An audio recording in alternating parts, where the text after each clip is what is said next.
So today we will study about salts. हमने acid पढ़ लिया, बेस पढ़ लिया, अब बारी है सॉल्ट्स की। What are the salts? Initially we have study the neutralisation reaction. Neutralisation reaction क्या थी, या फिर न्यूट्रलाइजेशन प्रोसेस अगर हम कहें तो क्या थी वो? जब हम किसी भी एसिड को किसी बेस के अंदर ऐड करते हैं या फिर एसिड और बेस की अब रिएक्शन कराते हैं तो salt is formed and accompanied with water. Correct है। सो सॉल्ट हम कह सकते हैं it is a product of reaction of N acid with a base, या फिर एसिड या बेस की रिएक्शन से जो हमें प्रोडक्ट मिलता है that is salt.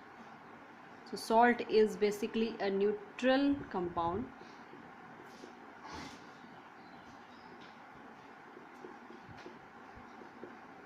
whose pH is usually 7 equal to 7। ठीक है। उसके बाद क्लासिफिकेशन ऑफ सॉल्ट्स।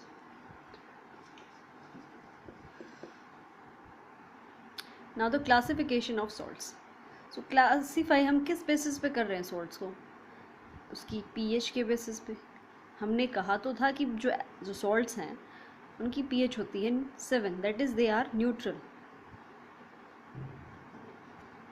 लेकिन ज़रूरी थोड़े है कि हमारी न्यूट्रलाइजेशन रिएक्शन जो है वो कंप्लीट ही हो पाए।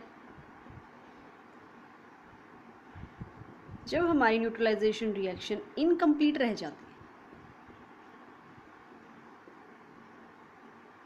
अगर न्यूट्रलाइजेशन रिएक्शन रिमेन्स इनकम्प्लीट, सो हमें एसिडिक या बेसिक बिहेवियर जो है उस सॉल्यूशन का मिलेगा जहाँ पे हम न्यूट्रलाइजेशन रिएक्शन कर रहे थे। सो इन दैट केस जो है, मतलब एसिडिक कब मिलेगा? जब acid remained in the solution.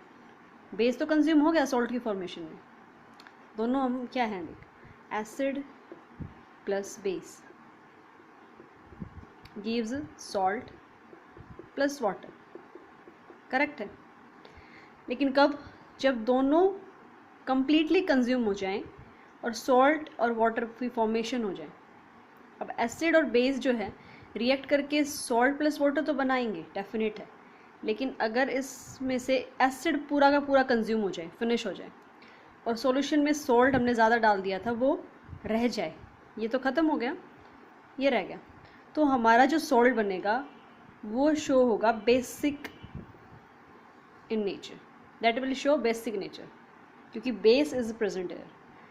So if base is completely consumed, base ख़त्म हो गया और एसिड रिमेन, तो हमारा जो सॉल्ट होगा that is acidic in nature, so that will be acidic salt. So इसी बेस को कंसिडर करके हमने सॉल्ट्स की क्लासिफिकेशन की है। कैसे? सबसे पहले आते हैं नॉर्मल सॉल्ट्स, जिनकी pH जो है 7 होती है, या फिर हम कह सकते हैं जो कम्प्लीटली न्यूट्रलाइज हो चुके, जिनके अंदर जो न्यूट्रलाइजेशन है वो कंप्लीट हुई है, उनको बोलते हैं हम नॉर्मल सॉल्ट्स। तो इनकी pH क्या होती है? जिनकी pH जो होगी कंप्लीट न्यूट्रलाइजेशन पे pH क्या हो जाएगी? 7 हो जाएगी। ठीक है, ये होते हैं न्यूट्रल सॉल्ट्स। करेक्ट है। So a normal salt is one in which do not contain any ionisable H positive ion या OH नेगेटिव आयन कंसनट्रेशन। तो इसका मतलब हम ये भी कह सकते हैं कि न्यूट्रल सॉल्ट जो है, इसको न्यूट्रल सॉल्ट भी बोल सकते हो।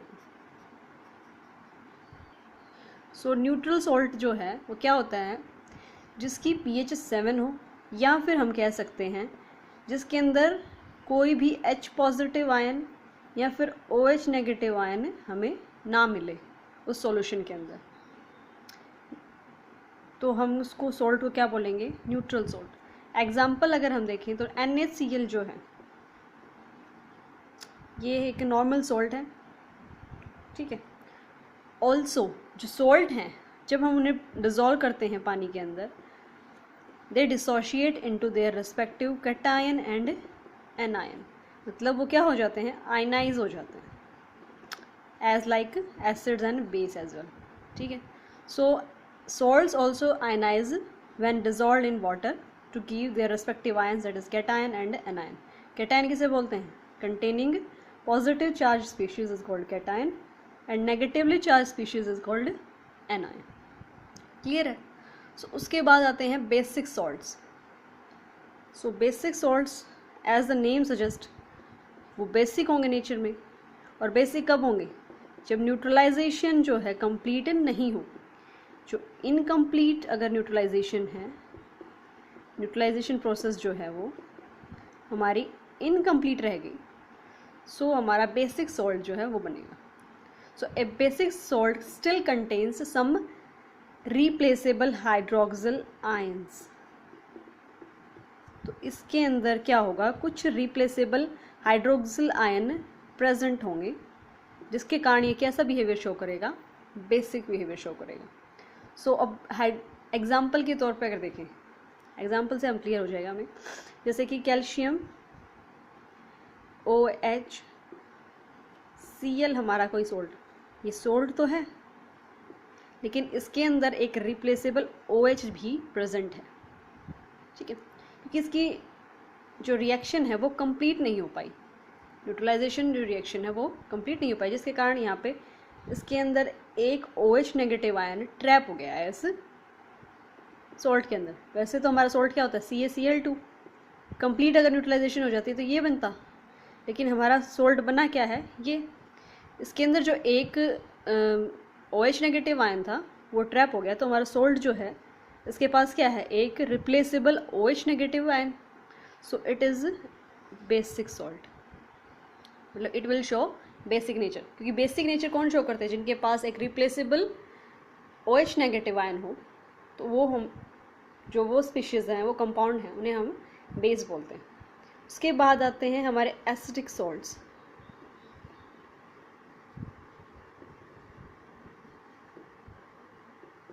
एसिडिक सॉल्ट्स, इसके नाम से ही पता चल रहा है. सो एसिडिक सॉल्ट में be defined as the salt which still contains what? H positive ion. ठीक है, मतलब रिप्लेसेबल H पॉजिटिव आयन अगर उस सॉल्ट के अंदर है तो उस सॉल्ट को हम बोलेंगे एसिडिक सॉल्ट. एग्जाम्पल से क्लियर करते हैं कि मान लिया हमारे पास है सोडियम बाइकार्बोनेट. क्या होता है ये? Baking soda. ठीक है, इसके अंदर जो H है ये रिलीज़ होता है. ठीक है, इस ये जो H है यहाँ पे ये रिप्लेस हो सकता है, यहाँ से निकल सकता है. ठीक है, so it will show acidic behaviour. So this salt is also called acidic salt. दूसरा एग्जाम्पल अगर हम लें, sodium NaH, sodium hydrogen sulphate. इसमें भी एक हाइड्रोजन एक्स्ट्रा है.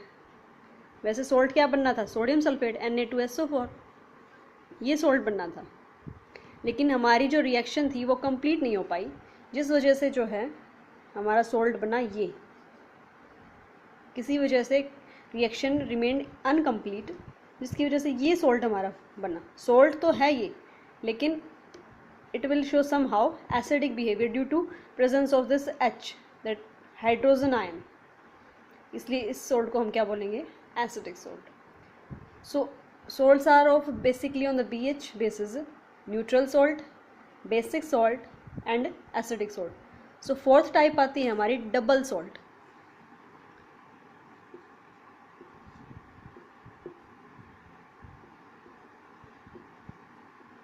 अब ये डबल सॉल्ट क्या है? इसके नाम से ही क्लियर हो रहा है. मतलब डबल मीन्स दो. अगर किसी सॉल्ट को, अगर हम किन्हीं दो सॉल्ट्स को अगर मिक्स कर दें, किन्हीं दो सॉल्ट्स को अगर मिक्स कर दें तो हमें क्या मिलेगा? डबल सॉल्ट मिलेगा. एग्जाम्पल जैसे कि पोटाश एलम, फिटकरी का मोस्टली यूज़ घर में भी होता है. ठीक है, and the hair dressers also uses this फिटकरी, दैट इज पोटाश एलम होता है इसका actual name. It is alum, या फिर हम कह सकते हैं इसको पोटाश एलम. और इसका कॉमन नेम है फिटकरी. ठीक है, घर पे हम इसको फिटकरी के नाम से जानते हैं. ठीक है, so it is the potash alum. So potash alum किस चीज़ का, किन दो सोल्ट्स का मिक्सचर है? It is a double salt.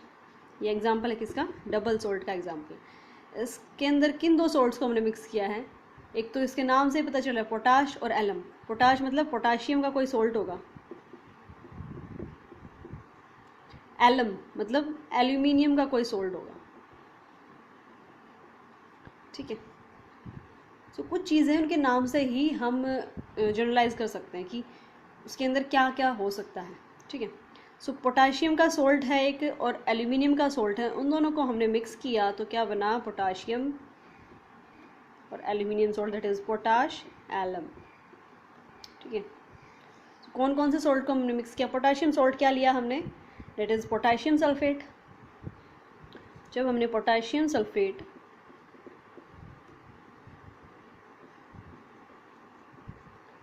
when mixed with aluminium sulphate, इन दोनों को हमने मिक्स किया तो हमें क्या मिला? Potash alum.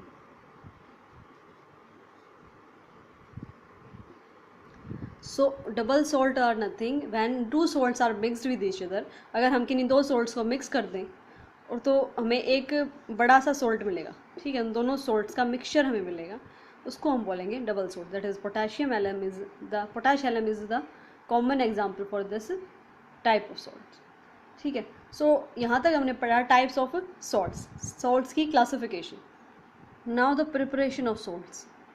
सॉल्ट्स को हम बना कैसे सकते हैं? सबसे पहले तो neutralisation reaction is there for the preparation of salts. तो न्यूट्रलाइजेशन रिएक्शन में क्या बन रहा था? सॉल्ट बन रहा था।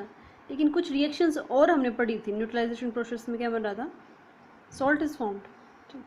लेकिन कुछ रिएक्शंस और देखी थी, जैसे कि मेटल की रिएक्शन, के कार्बोनेट्स की रिएक्शन, उनमें भी सॉल्ट्स की फॉर्मेशन हो रही थी। मतलब they can also be used, that processes can also be used for making salts. So first of all is the neutralization reaction, and after that action of an acid on metal, action of an acid with metal। जब हम acid की reaction metal के साथ कर रहे थे तब भी सॉल्ट की फॉर्मेशन हो रही थी। सॉल्ट प्लस क्या बन रहा था? हाइड्रोजन गैस रिलीज हो रही थी ना। So this process can also be use for the preparation of salt. And after that अगर हम किसी भी मेटल कार्बोनेट को, ठीक है, किसी मेटल कार्बोनेट या बाइकार्बोनेट को एसिड के साथ रिएक्ट कराएं तो क्या बनता था? Salt was formed and water plus carbon dioxide was released, यही था। तो सॉल्ट की फॉर्मेशन के लिए हम क्या कर सकते हैं कि मेटल या मेटल कार्बोनेट या फिर बाइकार्बोनेट, मेटल के बाइकार्बोनेट मतलब जिसके अंदर हाइड्रोजन एक्स्ट्रा प्रेजेंट हो उसको बाइकार्बोनेट बोल देते हैं।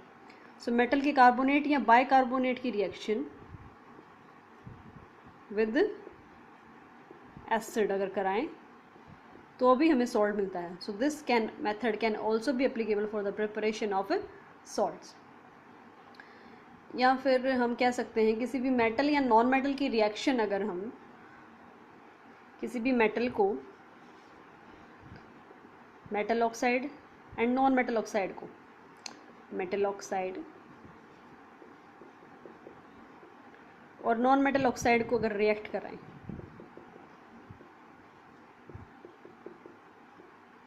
इन दोनों की अगर रिएक्शन करना है तो हमें क्या मिलता है? उनके बाय प्रोडक्ट में क्या मिलता है? एक सॉल्ट मिलता है। So these are the 4 methods that can be used for the preparation of salt. So इन्हें थोड़ा सा इलस्ट्रेट करके पढ़ें तो सो न्यूट्रलाइजेशन प्रोसेस में क्या था कि हम किसी भी एसिड को रिएक्ट करा रहे थे, किसके साथ? बेस के साथ, बेस और एसिड की रिएक्शन हम करा रहे थे and result was formed a salt plus water, ठीक है। ये था हमारा जनरल रिएक्शन या फिर जनरल फॉर्मूला। कुछ बच्चों ने पूछा था कि what is general formula and general reaction is ma'am. General formula या फिर जनरल रिएक्शन का मतलब कुछ नहीं है। जैसे मैथमेटिक्स में हमारे फॉर्मूले होते हैं किसी क्वेश्चन को सॉल्व करने के लिए, जैसे क्वाड्रेटिक इक्वेशन है तुम्हारी, ठीक है, क्वाड्रेटिक इक्वेशन को सोल्व करने के लिए तुम्हारे पास क्या फॉर्मूला था? x की वैल्यू कैसे निकालते थे? Minus b plus minus under root b square minus 4ac divided by 2a। ठीक है, सो इस फॉर्मूले का यूज़ करके कोई भी रिएक्शन तुम्हें दे दें, तुम x की वैल्यू निकाल सकते हो। उसी तरह जो हमारा न्यूट्रलाइजेशन रिएक्शन है या फिर कोई भी रिएक्शन है, उसके लिए हमने एक जनरल फॉर्मूला एस्टेब्लिश कर लिया। ऑब्जर्वेशन की कि किसी भी हम एसिड को या बेस को मिलाते हैं, उनकी रिएक्शन कराते हैं, तो हमें प्रोडक्ट एक सॉल्ट और वाटर ही मिलता है। ठीक है, या फिर हम किसी भी मेटल को किसी एसिड के साथ रिएक्ट कराते हैं तो हमारा प्रोडक्ट एक सॉल्ट और हाइड्रोजन गैस ही रिलीज़ हो रही है, चाहे वो कोई भी मेटल हम लें। ठीक है, सो ये था हमारा जनरल फॉर्मूला, हमने एस्टेब्लिश कर दिया। जनरल रिएक्शन हमने एस्टेब्लिश कर दी बाय यूजिंग दिस, कि बाय टेकिंग द ऑब्जर्वेशंस कि इन दोनों चीज़ों को मिक्स करने पे हमें प्रोडक्ट यही मिल रहे हैं। तो अगर हमें सिर्फ रिएक्शन में कोई भी एसिड या कोई भी बेस अगर गिवन होगा तो हम उसका प्रोडक्ट जो है वो एस्टिमेट करके बता सकते हैं कि क्या प्रोडक्ट हमें मिलेगा। जो हमारे गिवन एसिड या बेस हैं उनमें से हमें एक सोल्ट निकालना है किसी भी तरह से। 2 कैटायन और एनायन को अगर ऐड कर दें तो सोल्ट बन जाएगा, और प्लस वाटर मॉलिक्यूल निकाल दो। वाटर निकालने के बाद तुम्हारे पास जो भी बचेगा ना, उन दोनों को ऐड कर दो। ठीक है, तो यूजुअली हमें क्या मिल जाएगा? एक सोल्ट मिल जाएगा। तो हमें रिएक्शन का प्रोडक्ट जो है पता करने में दिक्कत नहीं आती, इसलिए हम जनरल फॉर्मूला है वो याद कर सकते हैं। ठीक है, सो न्यूट्रलाइजेशन रिएक्शन मतलब किसी भी एसिड की रिएक्शन हम बेस की रिएक्शन विद एसिड के साथ कराएं। एसिड हमने लिया HCl, सो हमारा सॉल्ट क्या बना? NaCl plus water, so salt is formed. So this method can be used for the preparation of a salt. Second हमने क्या किया था कि किसी भी एसिड की रिएक्शन कराई हमने मेटल के साथ। सेकेंड था metal reaction with an acid, it will give salt plus hydrogen gas. ठीक है, सो मेटल ले लो, मान लिया कोई भी, जिंक ले लिया तुमने। जिंक काफ़ी रिएक्टिव है, बहुत ज़्यादा रिएक्टिव भी नहीं है। अगर बहुत ज़्यादा रिएक्टिव एलिमेंट अगर लोगे ना तो तुम्हारी जो रिएक्शन है बहुत ज़्यादा एनर्जी रिलीज़ करेगी, एक्सप्लोजिव हो सकती है। जैसे sodium and potassium can't be use here. तो एसिड लिया, मान लिया सल्फ्यूरिक एसिड हमने लिया, तो प्रोडक्ट क्या बनेगा? वाटर निकालो यहाँ से, सॉरी हाइड्रोजन निकालो, यहाँ से निकाल दी, बच गया क्या? ये निकलने के बाद बचा क्या? जिंक और सल्फेट। जिंक और सल्फेट को लिख दिया हमने। अब इन के नंबर क्या क्या होंगे? कितने जिंक आयन और कितने सल्फेट आयन? जिंक के ऊपर चार्ज कितना है? +2। सल्फेट के ऊपर चार्ज कितना है? -1। तो दोनों बराबर चार्ज हैं, तो इनके एक एक जो ग्रुप हैं वो ऐड हो जाएंगे, तो हमारा फॉर्मूला आ जाएगा जिंक सल्फेट का। ठीक है, इसी तरह दूसरा एग्जांपल लो, आयरन की रिएक्शन अगर तुम करा दो HCl के साथ, iron reaction with HCl, hydrogen हमें निकालनी है, निकाल दी। तो जनरल फॉर्मूला यहाँ पे काम आता है। हाइड्रोजन हमें निकालनी है, निकाल दी। अब बच गया क्या? Cl और Fe। Fe बच गया और Cl बच गया। Cl के ऊपर चार्ज कितना होता है? -1। Fe के ऊपर चार्ज कितना होता है? Fe के ऊपर चार्ज +2 भी होता है और +3 भी होता है। ठीक है, मान लिया हम +2 चार्ज ले रहे हैं, तो यहाँ पे क्या हो जाएगा? Fe के ऊपर +2 चार्ज, क्रॉस मल्टीप्लाई करें तो हमारे पास फॉर्मूला क्या बनेगा? Fe के आगे 1, Cl के आगे 2। सो Fe1 को हम लिखते नहीं, तो हमारा फॉर्मूला बन जाएगा FeCl2। सो हमारा सॉल्ट बन गया FeCl2। आसान। उसके बाद हम, तो यहाँ पे भी हमने कैसे फॉर्मेशन की सॉल्ट की? By reaction of an metal with an acid. यहाँ पे भी मेटल और एसिड की रिएक्शन करके हम क्या बना रहे हैं? Salt plus hydrogen gas. तो एक जो पाथ है, एक जो मेथड है, सब के सब सेम फॉलो कर रहे हैं, बस डिफरेंस क्या है? हमने जो एलिमेंट्स हैं और जो एसिड है वो अलग अलग लिए हैं। करेक्ट है। सो एक जनरल पाथ जो है सारी की सारी रिएक्शंस फॉलो करती। सो थर्ड मेथड क्या था? किसी भी मेटल कार्बोनेट या फिर बाइकार्बोनेट को अगर रिएक्ट कराओ तो सॉल्ट, वाटर और कार्बन डाइऑक्साइड फॉर्म होती है। ये था हमारा general formula for an reaction of metal carbonate और बाइकार्बोनेट, मतलब किसी भी मेटल कार्बोनेट या बाइकार्बोनेट को तुम एसिड के साथ रिएक्ट कराओगे तो हमें प्रोडक्ट यही मिलेंगे। सॉल्ट जो है वो पता करना है क्या होगा, वो that will be according to the metal carbonate या बाइकार्बोनेट जो हम ले रहे हैं उसी से निकलेगा। तो यहाँ से आसान हो जाएगा कि हमें जो रिएक्शन के प्रोडक्ट हैं वो क्या मिलेंगे। अगर एग्जांपल ले, बाइकार्बोनेट ले लो तुम, sodium bicarbonate, reaction with an acid that is H2SO4, बहुत ही कॉमन एसिड है, ठीक है। तो रिएक्शन क्या होगी, सोल्ट को छोड़ इसकी सोल्ट की जगह छोड़ दो, यहाँ पहले दिमाग लगाते ही नहीं है। वाटर बनेगा, कार्बन डाइऑक्साइड बनेगी, कार्बन डाइऑक्साइड यहाँ से मतलब CO3 थे, CO2 निकाल दिया, मतलब एक ऑक्सीजन तो यहाँ पे बच गया, तो एक ऑक्सीजन बच गया यहाँ पे, ठीक। फिर क्या निकाला हमने, वाटर निकाला तो H2 और O, तो ये H2O यहाँ से बन सकता है ना, ठीक है। सो ये भी गया। अब बचा क्या है हमारे पास, हमारे पास ये और ये बचा है, ठीक है। सो हमारा सोल्ट क्या पॉसिबल है, क्या हो सकता है, इन दोनों को हम ऐड कर दो तो NaHSO4, सिंपली हमने इनको ऐड किया, आसान है, ठीक है। सो हमारे रिएक्शन का प्रोडक्ट क्या होगा हम आसानी से पता कर सकते हैं। So these are the methods for the preparation of salts. It's enough for today, thank you.